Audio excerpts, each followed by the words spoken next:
This is the Agency Balance Podcast, where we talk about agency life, client relationships, and your own personal balance. Agency Balance is sponsored by SmartAcre. SmartAcre helps you automate, enhance, and accelerate your B2B marketing. Visit GetSmartAcre.com to get your free marketing and sales assessment. Here are your co-hosts of the Agency Balance Podcast, David Snyder. And I'm Lisa Zwikl.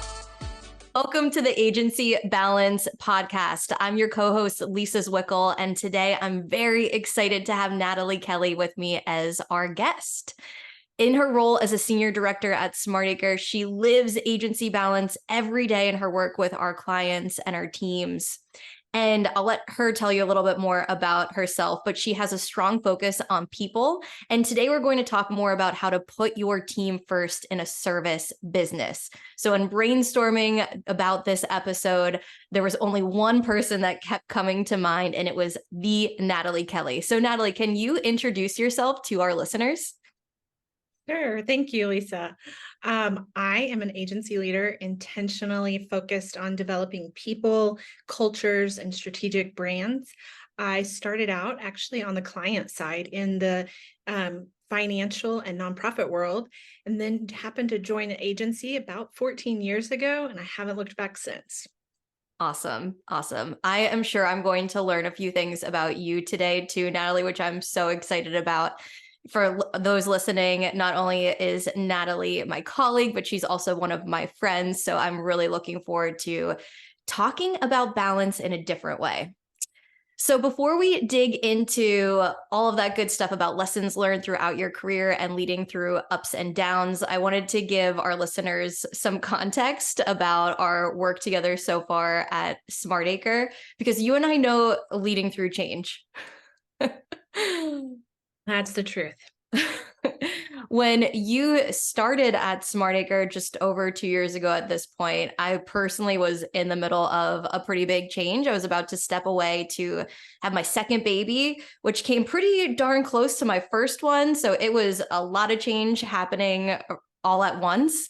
And you jumped in right away with about a month to go. Our clock was ticking. We had a timeline, but you never sweated it. You never seemed like you were at all concerned or worried or stressed out. You just came with all of these tools in your toolkit to help you jump in and set yourself up for success while preparing for a change. So I wanted to start there. I wanted to hear from you personally how you balance change and how you really set yourself up for success when preparing for a change. You know, I'm an adamant believer in the fact that it does start with your thoughts. Ultimately, how you show up and the thoughts you're thinking about any situation are extremely key. And so one of the things that I do each day when I start the day, but specifically during that time especially, is to make sure to reserve a little bit of time before you're quote going into the office to set yourself right, really check yourself and be ready for the day. Then also, it's about being open to learning more in these new situations, especially. That's all you're going to be doing is just absorbing and learning so much. But if you're closed off to that, or if you come to it with an air of, I already know how to do this, or you know more about the situation, then you are closed off to those opportunities of connecting with people, but also with learning everything that you want to hear, which is the why, or about the people you're working with, or the situation you're in, or even what your clients are facing. So really getting right in that. I always like to make sure to also just breathe. So many times we hold our breath, and you can physically see it in conference rooms, in Zoom calls, where people are just holding their breath almost, or taking really shallow breaths. So you do also just want to breathe through it. Then be patient, give yourself grace. You're not going to be 100% perfect during this time, but you are going to 100% learn and grow during it. And then also, finally, I use life coaches, I think, and career coaches. I think that those are huge assets that we can have to keep us grounded. And if you can't have that, then making sure to have that colleague or that peer who helps you stay grounded in it to really kind of keep you present and in that environment of watching your thoughts and of learning more. Yes.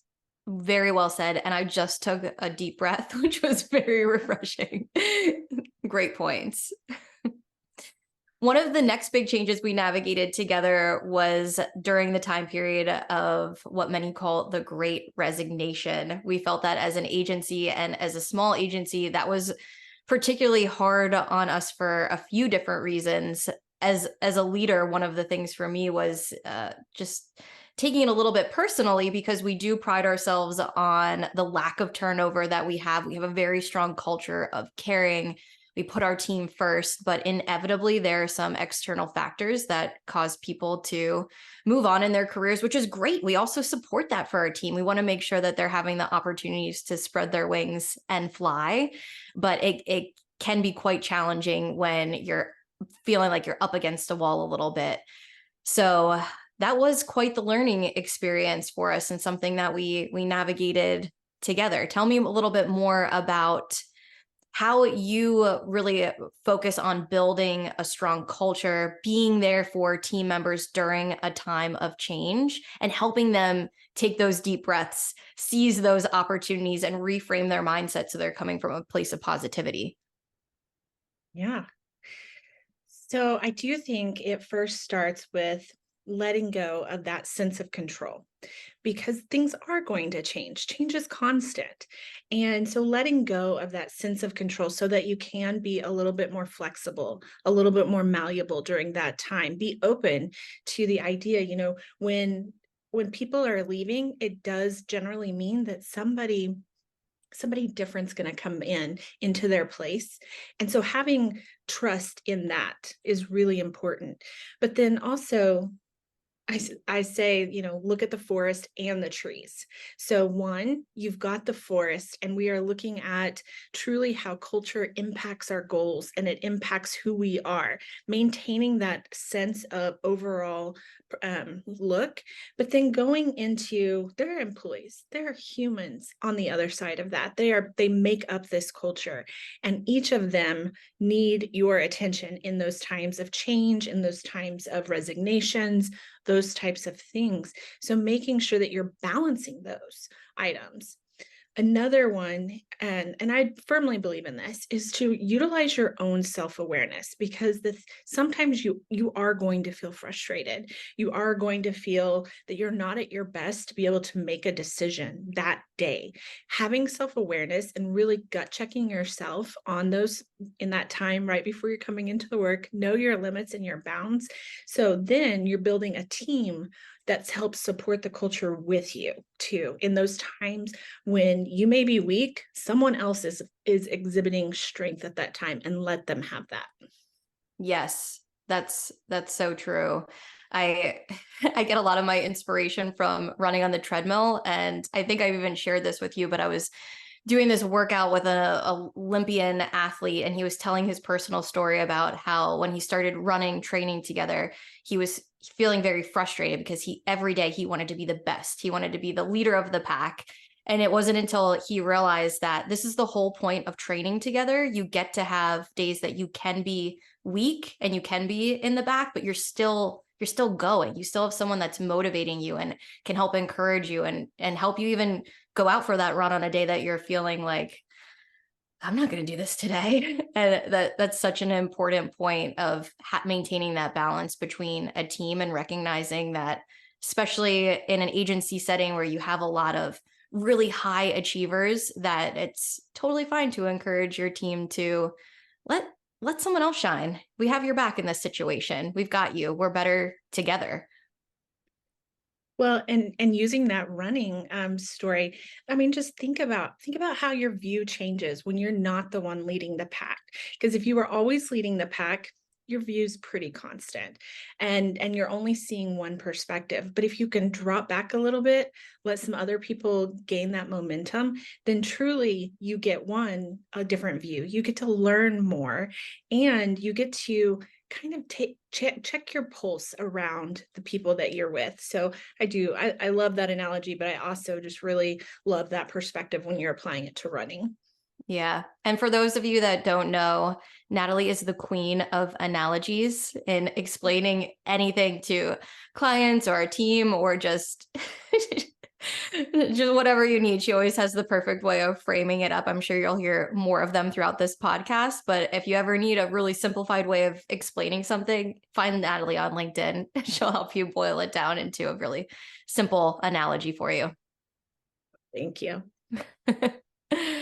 So let's back up. What are some of those other moments in your career that have really helped you define your leadership style, your people first mindset, and really helping you hone in and build that strength in leading through change?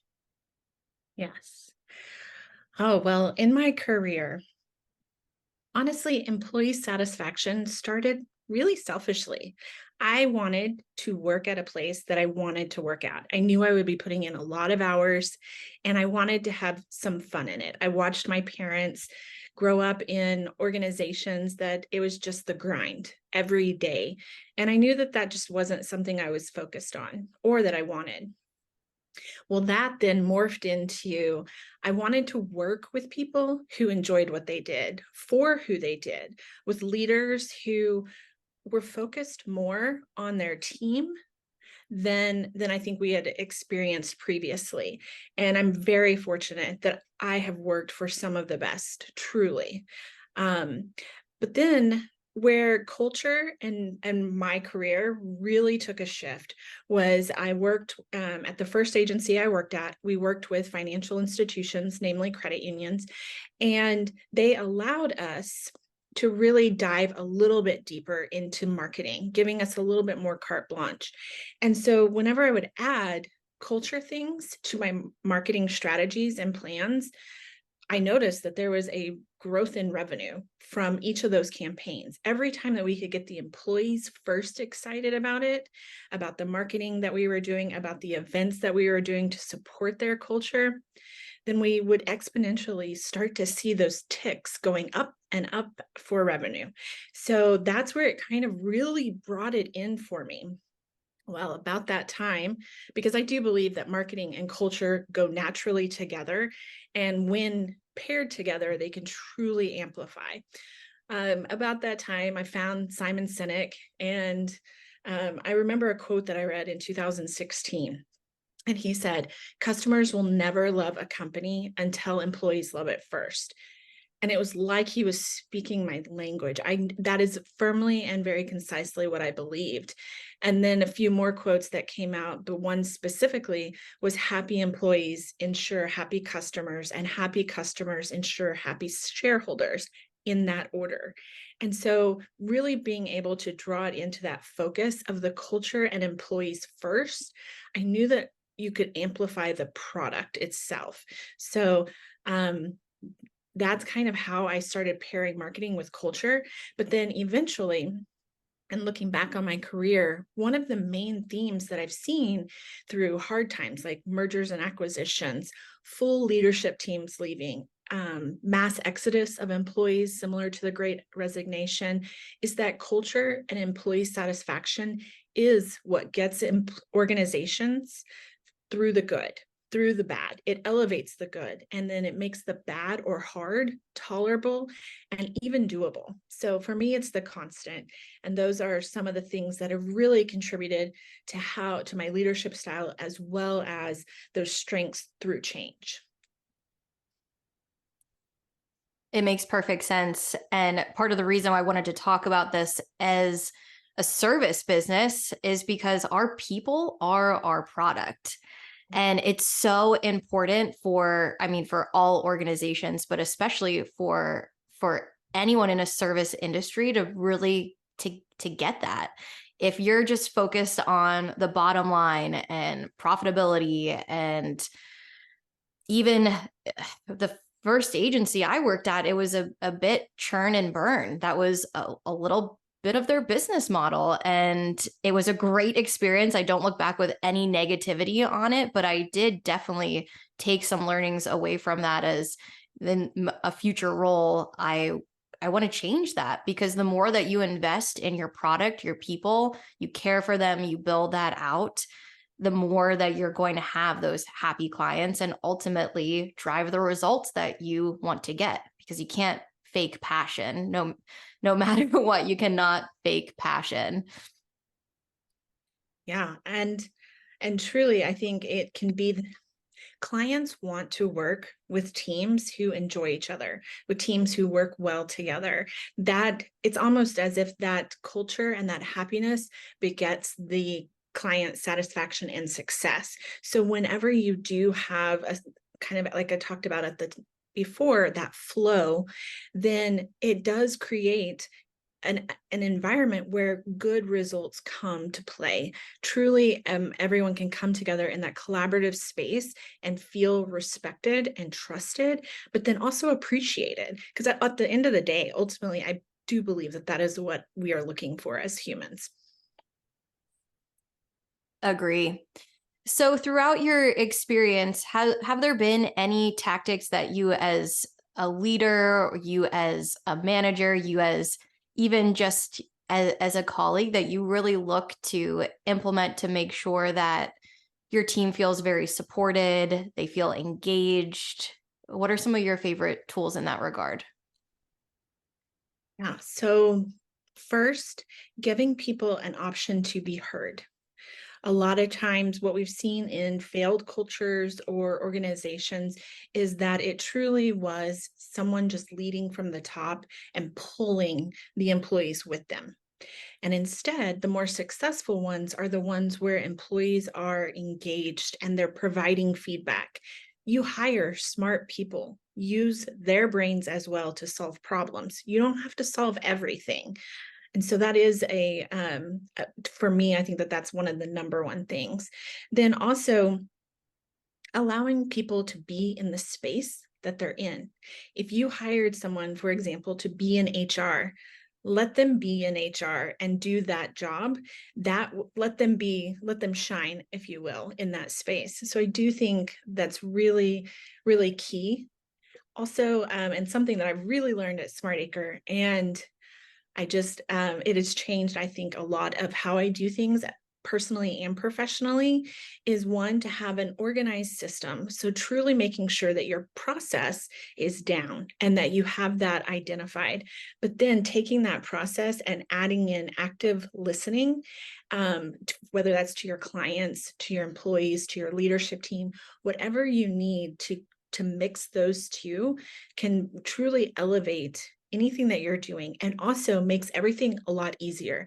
Because when we are resisting, whether that be change or anything that's happening within our workforce or in our home at that time, whenever we're resisting that, you're spending so much energy on that that you can't truly show up and bring everything to the table.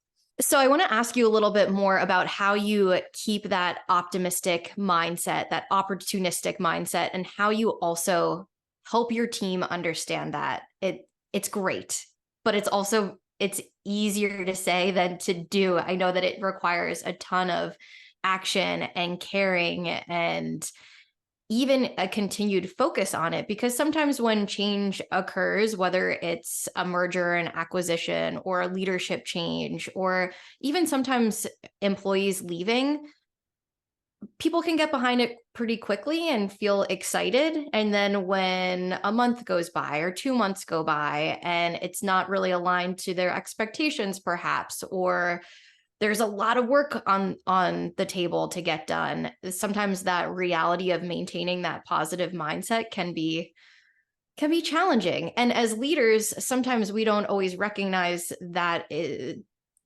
downward spiral, I guess you'll call it, is happening until it feels like it's too late. So, twofold question. One, how do you stay ahead of that? And also, how do you make sure that you can really carry that concept of opportunity, that theme of positivity into your interactions with the team and employee engagement? Sure. Okay. So 2016 version of myself wasn't who you're seeing today. And that's because I hadn't necessarily flexed those muscles and focused in on it as much as I do today. With what is it, Malcolm Gladwell, the 10,000 hours. I've had a lot of hours to really think about this and focus on it. And so one of those things that I really just want to make sure to get across is that sometimes it is an exercise. It's no different than trying to be the world's greatest basketball player. You've got to throw a lot of free throws in order to make this happen. So for that, I do want that caveat for everybody. But then to make it a reality in your workforce, one of the things is, I don't really necessarily call it positivity, because some people have really bad associations with that term, where they can think that you're being overly optimistic and then they tune you out instead, but rather being reality, or using a reality mindset of, okay, this is the situation that we have. This is the solution that we're going to provide. When somebody is being overly negative or sharing negative thoughts, making sure that you're having conversations with them about how what they say impacts other people and impacts, most importantly, their own thoughts. I believe it was Jay Pryor who really talked to us about how the content you consume, you have to think about that as a leader, and as a leader and somebody who is in charge of a lot of people or an initiative. You do have to be truly mindful of the kind of content that is in your life. Another way is, so how you can remain optimistic is to have have your employees and yourself a mutual situation of trust, believing in the process that you've set, as well as in any research, any data that you're pulling in. If you're all running willy-nilly, then you're not going to be able to build that trust. So making sure that you do truly have that built within. That is one way that, in my opinion, helps calm nerves. And you can get a sense of those nerves truly by capturing a pulse within your organization. I know here at SmartAcre, you can start to watch our internal communications or certain people's behavior patterns. If you really, especially as a leader, pay attention to the habits and trends of your employees, you can start to see when they're going to be experiencing a downward spiral, for example, or a stressed out moment, or even better, when you can apply some gas because they are having a moment and it's time to trampoline them and truly move them up with their efficiencies, with their work output. But you have to be in tune and paying attention, going back to that active listening, paying attention to your employees. Yeah, I think that's a great point. And it really makes me think about the word balance in general, because I never think of balance as a 50-50. It's never perfect, but I do think of it as a way that you can feel if something is out of whack, right? And that applies to, if you notice that trend with someone that you're working with, it applies to even engagements with clients. If you're feeling, that status call didn't go like how they usually do, or I haven't talked to them in a while, or we haven't shared data with them in a while. Let's back up the work that we're doing to really highlight the good things happening. And even personally, I know that that's an indicator I try to check in on, is just, am I feeling a little less motivated? Am I feeling a little less passionate? Something must be out of whack, a little bit off balance. So I love what you said about just paying attention to those trends, keeping a pulse on it. And you don't have to necessarily react in a huge way, but just a quick check-in of, is everything okay? Anything you want to talk about? Anything I can help you do to get back on track? Those little mini moments go a long way. Well, and as agencies, I think one thing that can also foster that environment is that within your onboarding, or maybe it's your onboarding 2.0, so it's not right when they're starting, but it's 6 months to a year in, making sure to teach employees about how to be self-aware, but also how to trust themselves. Because a lot of times, whenever we're not trusting ourselves or listening to our gut, we always look back on it and say, oh, I wish I would have, because you do know those things are inherently within you. We just have to make sure to teach people how to turn that on and accelerate it. It's where you make your best decisions from, right there in your gut, right? Absolutely. So you talked a little bit about the tools in your toolbox for leading through change, managing change, just setting yourself up for success. Is there anything that you really keep in mind for maintaining your balance in working in an agency environment, finding that balance between doing good work for our clients, but also as a leader, there's a level of energy that is so important to bring to your team that sometimes it's just it gets a little bit harder and harder to do it, and it's not something that you can fake. So how do you make sure that you fill up your cup so that you can lead by example, lead from a place of authenticity and of energy? Yes. So this one, I had to learn the hard way. I'm sure most people listening have learned a lot of things the hard way. I used to not have boundaries around my working time, around my personal time, around just in general my energy. And so I could do a job, but I wasn't giving my full potential. And so now, especially at SmartAcre, one of the things that I am able to do is to be able to have those boundaries. I know that if I don't sign off at no later than 7:30, I'm not going to get good sleep, which means I'm not going to be a great team member first thing in the morning when I need to be, especially at that time.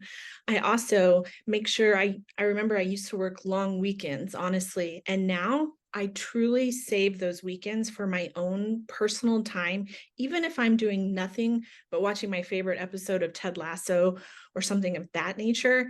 I turn it off because also I find that in that turning off, in that rejuvenation period, that is where I find some of my best ideas, but where it also allows me to subconsciously be mindful of team members. There's so many times where you can be watching an episode of TV and you hear something and it just inspires you to do for that next team meeting or something of that nature. So truly setting those boundaries, because without those boundaries, we become work cogs in a machine, and that's not what we're here to do to produce the best work. Yeah, that's such a great point. I think so often we think about balance as, "Oh, I need to turn my brain off." But for me, it's usually the opposite. I need to turn my computer off so I can turn my brain on and have that time where I can freeform thought. Or if you the example that you gave before of you just notice a trend with someone that you're working with, to have a moment where I can actually think about that, think about it from a different context of what's going on with their life. Or if I don't know the answer to that question, wonder why I don't know the answer to that question. When's the last time I had a conversation with them? When's the last time I had a chance to engage with them and work on a project together? But during the day when you're moving from client to meeting to the other thing that you're working on to finding time to go grab some water and go to the bathroom, sometimes that thinking time is not always there. So finding that balance for me is really, really important. So I can not worry about turning my brain off, but actually getting to let it just do its thing. Hmm. Yeah, and I think like sometimes I will just schedule time on my calendar as might call it GSD time, but instead what I'm doing is it's turning that computer off. And for me, it's just getting in a car and driving, listening to podcasts, being able to set my brain off or take it off of like emails and chat, and instead just let it kind of be within nature and with expansive views, and I can find that time to be able to create and think. That's where some of my best I think strategic work can come from, or even making it where if you know your favorite coffee shop or your favorite bookstore, I mentioned those because those are my favorites here. Setting time that you're like, I'm going to work on this task that I really like in a place I really like, and it just seems to amplify the results even more. Yeah, it's so important. I think especially for younger listeners who are, just starting out your careers and enjoying the grind of agency life, it's really important to understand and challenge yourself to think about when do your best thoughts happen? When does that best energy come from? there are so many tools out there. I'm sure, Natalie, you have some that you could share with our listeners just around how to find that flow state in your brains. But it's one of the areas that we try to really promote for our team is just finding that flex time, finding the times where you work best, being able to leverage that, because going back to the conversation around running and having the leader of the pack, sometimes you need to recharge your own batteries and let others shine so you can come back even stronger. Yes. And take the time off too. I think that that's incredibly important. And I like to see that now more people are starting to, use their vacation time. More companies are offering unlimited PTO, those kind of things, so that people can not have a negative stigma around taking time off and really separating themselves to recharge and to refocus too. I think that that's one of the best tools, is truly to take the time off that you need to. Telling people, be where you are, and true. So when you're on vacation, be on vacation. When you're at work, be at work. I was literally just going to say one of the phrases that stands out to me every time that I get pulled out of work early for kids stuff, or if I'm hoping to hop online a little bit later and bedtime's just taking too long, the phrase that you've instilled in our entire SmartAcre team of be where you are just comes to mind, because those moments are fleeting. Vacation time is fleeting. Even the workday is fleeting. So use it to your advantage. Be where you are. And if you can't be where you are in that moment, then think, what do I need to do so I can bring my brain back to the here and now and get refocused? It's one of my favorite Natalie phrases. Well, thank you. And I love that we get to live that value or live that thought when we need to, and every day. The other one that comes to my mind, and it's been a theme of this entire conversation, is your words become your world, or your words are your world. Tell us a little bit more about that, and especially into the whole theme of leaning into change and seeing that opportunity. So I've heard this phrase before. It's not mine, I've just heard it. But it's that worrying is like praying for something you don't want to happen. And that also, so that's worrying, in your mind, but also the words that you're speaking to as you start to bring those out into fruition. Are you asking for the things that you don't want through your vocabulary, through anything that you're saying or doing? And so for me, I do try to stay, I think it's be impeccable with your words is another way of saying it, but it's just so that, one, you're being mindful and intentional of what you're saying, but then two, that you're building a character for those who know you, for what they can trust, what they can know about you and who you are, which I do believe also is a leadership skill that has helped me in the past and that I've exhibited from some of the best leaders I've worked for. And then making sure that what you are saying is of worth. If you're somebody who just talks all the time with nothing really to say, people will stop listening to you. And especially when you need them to listen the most. So I do believe that those are three attributes for leaders that I've either admired or tried to even mirror. Yeah, it's so important for especially how we talk to our team. I think a lot about what I do as a leader in the context of parenting, because my words get so simplified in talking to a 3-year-old. And, even thinking of things like, you're being such a bad boy. No, you're a really, really good boy that's doing some naughty things right now. So let's make sure we can keep being a really good boy. And that applies to leadership as well, of how we talk to our team. That was a stupid mistake. No, you are super smart. Let's talk about what led us to this decision. Let's figure it out together. Reframing that context, making sure that we're coming from a place of positivity and not planting seeds in our brain that lead us to a place of negativity. Because listen, no one needs any extra negativity in their lives right now. Oh, that's the truth. And that one thought, that one simple thought can become such a snowball in employees' minds. That one thing of they did something wrong. They are wrong. They did something wrong translates to they are wrong, translates to I can't do anything right. And it just keeps growing to the point where you have a very dynamic, very intelligent employee who now no longer believes in them and no longer has that confidence in order to execute even the simplest task. And so making sure that we're very clear, very concise, and kind, that's the other thing, is just remembering there is a person on the other side of your words, whether that's you or whether that's your employee, your teammate, your spouse, anyone of that nature. There's still someone else on the other side who deserves a level of kindness that and that they deserve, honestly. Yep, a great point. And as a service business, I think that that's just has a whole nother layer too when you think about from the client side of things.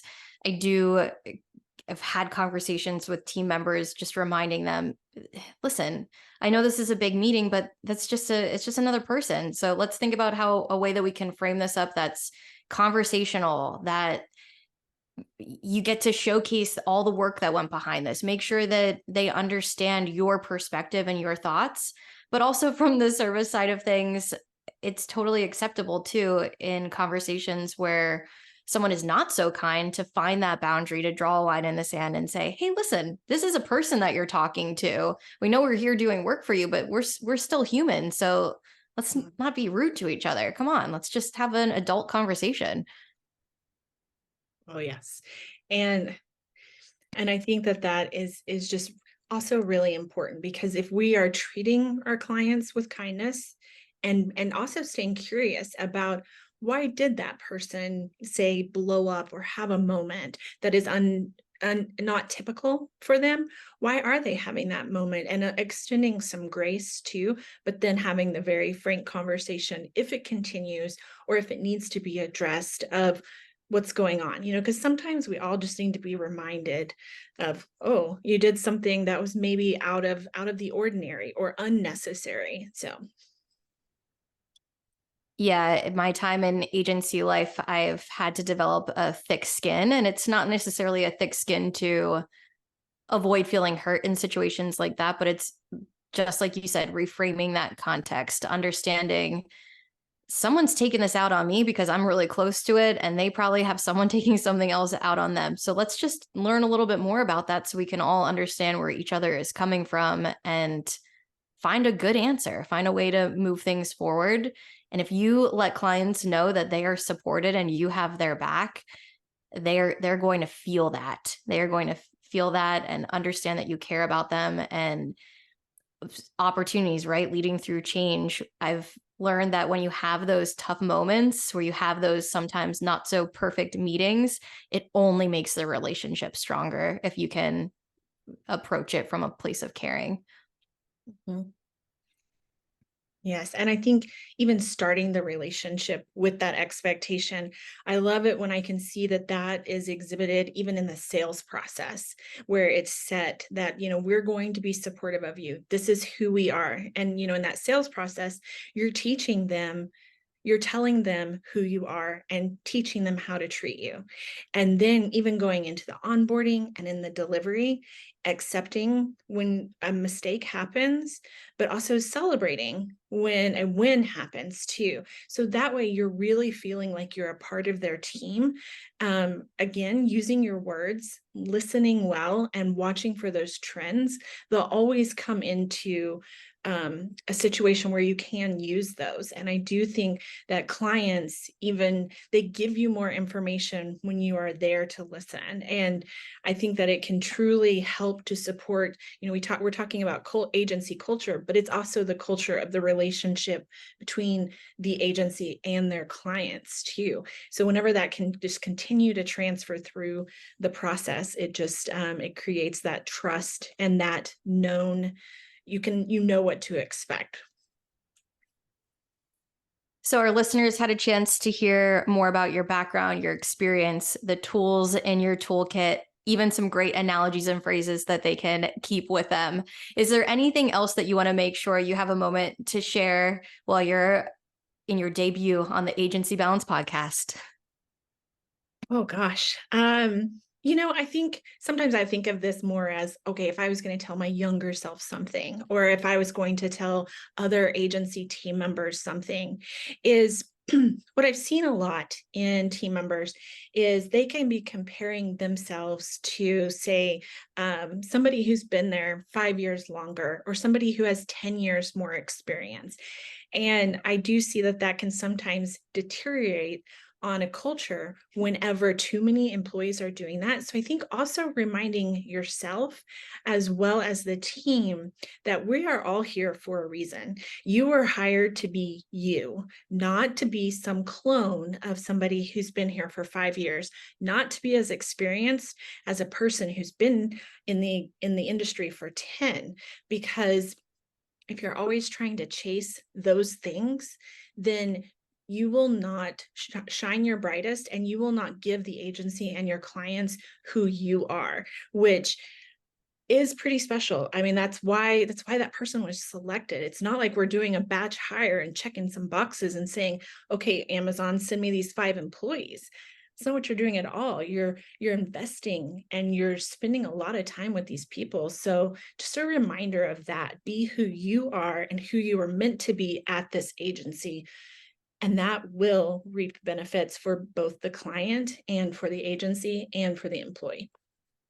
I love that. And it's a beautiful reminder for your younger version of yourself, but even for all of us, just really leaning into our own personal strengths to see those moments of challenge as opportunities and continue to just trust your gut to do what you know that you're meant to do. Yeah. If we were all Smurfs, we wouldn't get to experience Care Bear, right? Right. All right. Well, we are going to wrap up here with what I'm calling the Zwikl sizzle. Dave has his top 5 or whatever he calls it, but I have 3 hot seat questions that I want to ask you. The first one is, what is one mantra you love to live by?